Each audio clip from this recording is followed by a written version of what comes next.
Thirumavalavan CBSE பள்ளி நடத்துறாரு தெரியாதுன்னு அவர் அழகா சிபிஎஸ்இ பள்ளி நடத்திக்கிட்டு அழகா ஒரு போட்டோவை போட்டுக்கிட்டு அழகா ரிப்பன் கட் பண்ணிட்டு இருக்காரு. அவருக்கு இதை பத்தி வழி தெரியுமா? திருமாவளவனுக்கு இதை பத்தி என்ன வழி தெரியும்? நாங்க நீங்க சிபிஎஸ்இ பள்ளி நடத்துறீங்கன்னு சொன்னோன்னே அந்த பெல்ட் அடிச்சாரு. அது வந்துப்பா அது போய்ப்பா அது எப்படின்னா என்னை கேட்காம அவர் போட்டோவை போட்டுக்கிட்டாரு. அப்புறம் பத்திரிகை நண்பர்கள் கேட்டீங்க எப்படின்னா உங்களுக்கு கேட்காம போட்டோ போடுவாங்கன்னு. இல்லப்பா அங்க ஸ்கூல்ல ஸ்டூடெண்ட்ஸே படிக்கல என் போட்டோவை போட்டுக்கிட்டாங்கன்னாரு. அப்புறம் பத்திரிகை நண்பர்கள் கேட்டீங்க அண்ணே பாருங்க அண்ணே நீங்களே போய் ரிப்பன் கட் பண்ணி வைக்கிங்க குழந்தைகள் இருக்கிறாங்கன்னு. அது இல்லப்பா 2 குழந்தைகள் தான் படிக்கிறாங்க.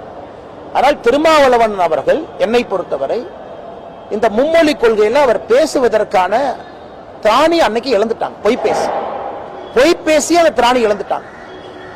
எனக்கு இன்னும் ஆச்சரியமா இருக்குன்னா ஒரு சிபிஎஸ்இ பள்ளியில குறிப்பாக 3வது மொழியாக கட்டாய ஹிந்தியை சொல்லிக் கொடுக்கக்கூடிய திருமாவளவன் அவர்கள் இன்னைக்கு தமிழக மக்களுக்கு லெக்சர் எடுத்துட்டு இருக்காங்க. இது குழந்தை இருக்கக்கூடிய ஒரு தந்தை தாய்க்கும் இந்த அருமை புரியும். எல்லாரும் வீதியில் இருக்கிறாங்க இன்னைக்கு. ஏன்னா அந்த குழந்தைக்கு உரிமை வேண்டும் என்பதிலே தெல்ல தெளிவா இருக்கிறாங்க. அந்த குழந்தை அடுத்த கட்டம் செல்ல வேண்டும் என்றால் தாய்மொழி தமிழ்ல பயிற்று மொழியா கத்துக்கணும், ஆங்கில மொழி கூட இருக்கணும், இன்னொரு மொழியை தெரிஞ்சுக்கணும். இதான் மூன்று மொழி கொள்கைன்னு நம்ம சொல்றோம். இதை திருமாவளவன் ஏன் எதிர்க்கிறான்னு எனக்கு இன்னுமே புரியல. அதனால இந்த கையெழுத்து இயக்கத்துல நம்முடைய வெப்சைட் நீங்க பாத்தீங்கன்னாவே தெரியும்.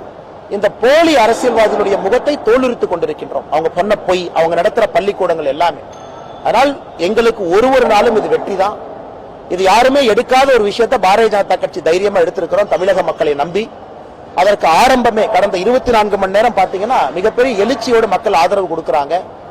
நாங்கள் கடைசி வரை இதை வச்சிருக்கோம். அதற்கு முன்பாகவே 1 கோடி கையெழுத்து என்பதை எங்களுக்கு கிடைத்துவிடும் என்கின்ற முழு நம்பிக்கை எங்களுக்கு இருக்கு.